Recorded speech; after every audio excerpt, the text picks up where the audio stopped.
Za prethodne sabore razlog sazivanja bio je neki sporni slučaj ili određena događanja u crkvi.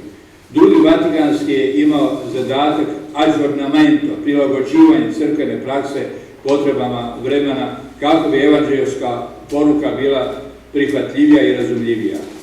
Do drugog Vatikanskog bila je u crkvi protureformacijska tendencija, Gegenreformacion, tako Njemci su govorili da je prvi Vatikanskim saborom završena protureformacija, biti protiv nekog. A drugi Vatikanski pokazuje osjetljivost za ono pozitivno u svijetu i religijama.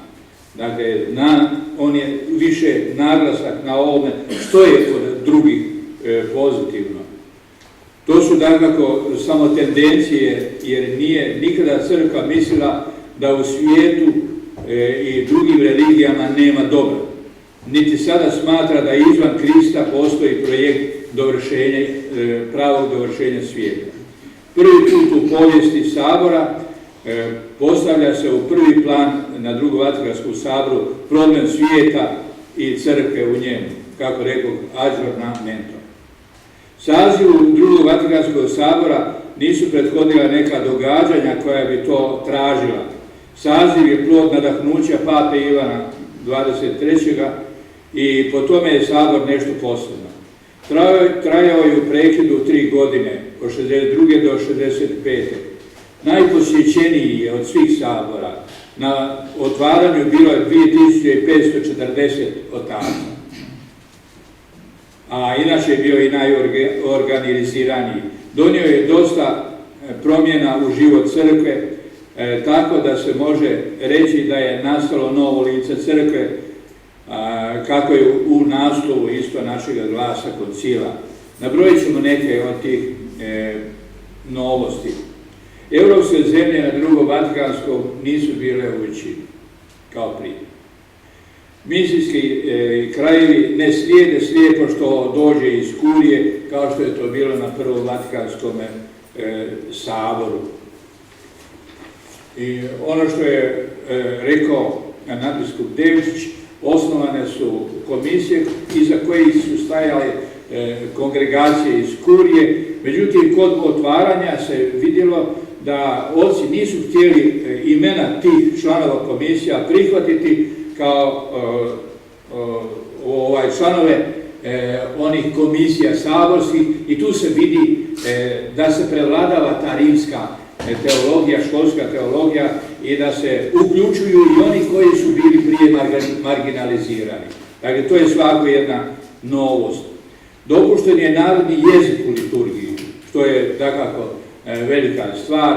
Vi koji ste mlađi, a ne vidim vas baš toliko ovdje, dakle, ne mogu to dobro ni shvatiti. Mi stariji koji smo mislili iz onih starih misala, jer znademo koliko je to promjena.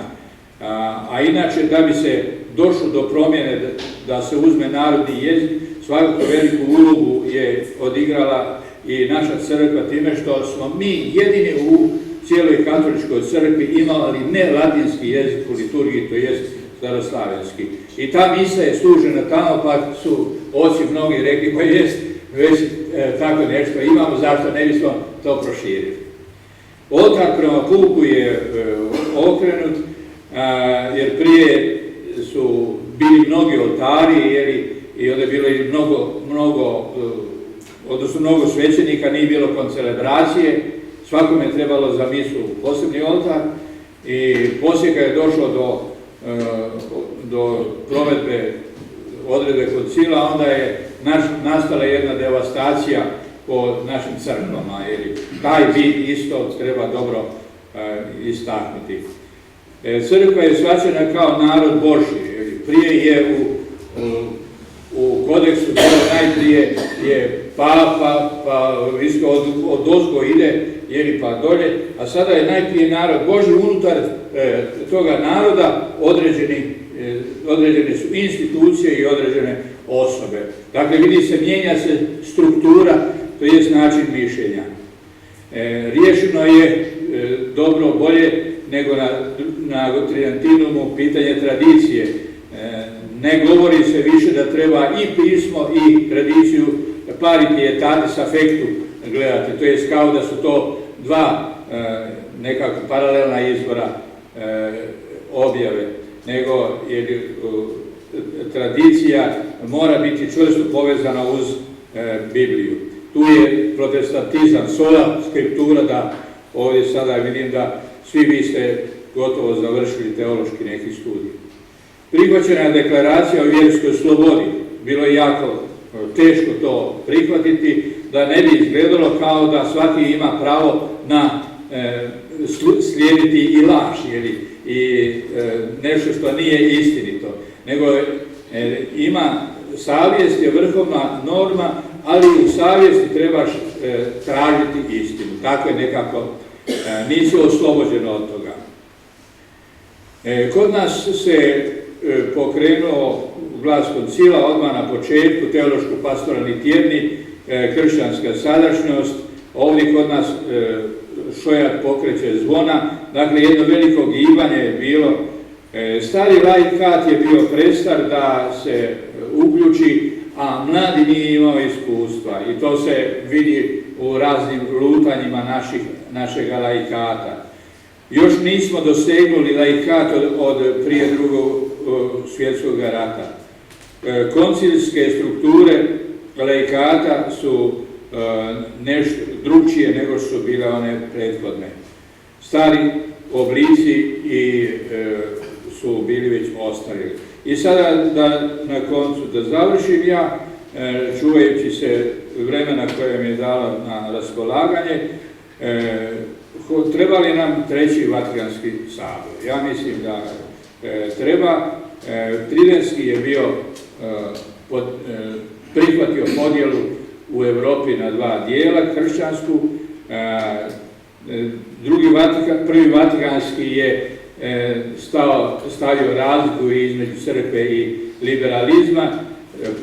Drugi Vatikanski je okrenuo se prema svijetu, ali čini mi se da bi Treći Vatikanski trebao definirati što je, da je crkva u svijetu, ali da nije od svijeta, jer je previše svijeta zapljusnulo naše redove, tako da se negdje govori da nas ima 10%, a negdje 90%, a ne zna se zapravo, nemamo jasne jezgre. Mislim da bi to trebalo biti zadatak Trećeg Vatikanskog sabora, koji ja ne mogu saznati. Zahvaljujemo biskupu Bogoviću, koji nam je isto istaknuo te teme koje su zapravo promijenile lice crkve, zato i stoji taj naslov Novo lice crkve. Dalje ćemo zamoliti patera Emanuela Hoška da nam kaže, mislim, i malo konkretnije što se to u Hrvatskoj događalo, koja su to nova strujanja potaknuta koncilom bila, a mislim da on nešto ima za reći i po pitanju sazivanja Trećeg sabora.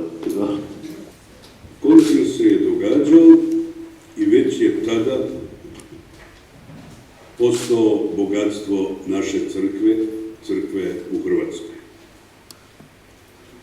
Osnovan je 1962. i izašao je prvi broj glasa s koncila nekoliko dana prije početka samoga koncila. Mnogi drugi listovi su pokrenuti. Želim posebno naglasiti da je poslije rata obnovljena Bogoslovska smotra, časopis Bogoslovnog katoličkog fakulteta u Zagrebu.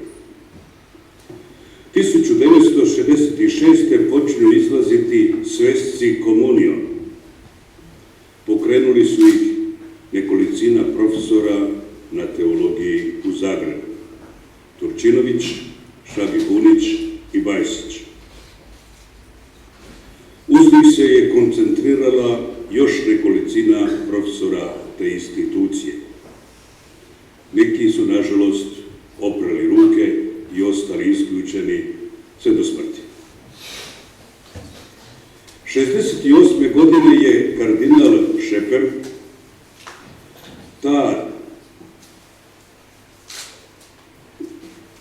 taj list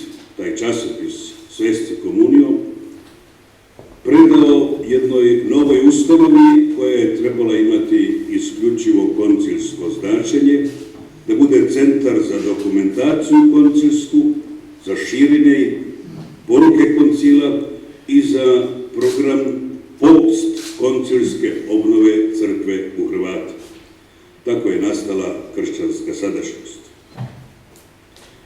Kršćanska sadašnjost je bila na početku nekoliko godina u punoj suglasnosti sa glasom koncila.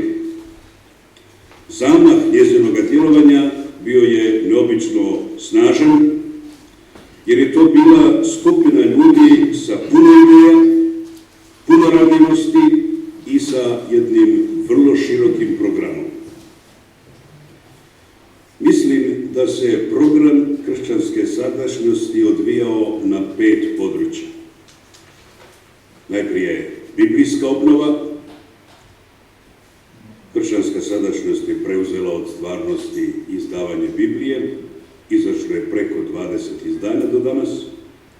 Zatim liturgijska obnova. Kršćanska sadašnjost je pripravila sve liturgijske knjige koje su trebale našoj crkvi na narodnom jeziku. Treće, ekumenizam. Nominalno je Teološki fakultet u Zagrebu zajedno sa druga 2 teološka fakulteta u Jugoslaviji, ljubljanskim i beogradskim, trebao voditi neku međusobnu komunikaciju koja se osobito očitovala u godišnjim zajedničkim skupovima. Nažalost, sa strane Zagrebačkog teološkog fakulteta uglavnom su sudjelovali samo oni koji su pripadali kršćanskoj sadašnjosti. Ali razvijao se jedan novi odnos međusobnog povjerenja, odnos koji je izrastao u nekim zajedničkim traženjima onoga što spada na kršćanstvo i na njegovo razvijanje u ovome vremenu. Četvrta linija djelovanja kršćanske sadašnjosti je kateizacija. Tu su se dogodila čudesa. Najprije su prihvaćeni i prevedeni austrijski katekizmi, zatim francuski katekizmi, a PAX, to je bila organizacija zadužena neposredno za katekizme, je održavalo bezbrojne kontaktne studije za one koji su se zainteresirali kako raditi s tim katekizmima. Usput su izlazila audiovizualna sredstva, osobito na kraju i film. 5. područje ja nazivam sinodalnost. Koncil je htio u samom početku tako uspostaviti organizaciju crkve da dođe do svojevrsnog binoma između papinog primata i papine neprevarljivosti i uloge ostalih biskupa u crkvi. To se do kraja nije dogodilo. Ali refleksi tog stava bi trebali biti prisutni i u biskupijama. Biskup i prezbiterijsko vijeće, pastoralno vijeće. To se je događalo, ali se događalo prema ukusu uglavnom nadležnog biskupa. To je sinodalnost. Sadašnji sisački biskup Vlado Košić je pisao o tom istome što ja govorim, ali umjesto sinodalnosti je stavio katolički laikat. Katolički laikat se razvijao, ali vrlo sporo. Uhvatio je priključak na međunarodnu katoličku udrugu Pax Romana. I to samo preko kršćanske sadašnjosti, jer ona je i formalno imala te mogućnosti. Održana su 2 kongresa Pax Romana u Hrvatskoj, 83. i 87. Ali to nije bilo dovoljno da se iskaže povjerenje prema tom zajedništvu. Naprotiv, u to vrijeme se vodi borba između biskupa i takozvanog TEDx-a, Teološkog društva kršćanska sadašnjost. I tako da nitko nije ni primijetio da postoji taj kontakt.